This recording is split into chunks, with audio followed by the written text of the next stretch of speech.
So we're here at an ice panel build and they're at the interior drywall stage. So I thought we'd just talk quickly about installing drywall on ice panels. So you can see here, this is an interior wood wall and this is our exterior ice panel wall. There's two different types of screws.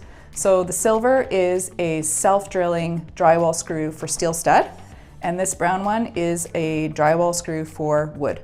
So they're both very readily available in the market. You just need to grab the right screw for the right application. Now, if this was a commercial building and it required a 1-hour fire rating, the difference would be we'd add 2 layers of drywall on the inside, and then we'd have an approved 1-hour rated assembly.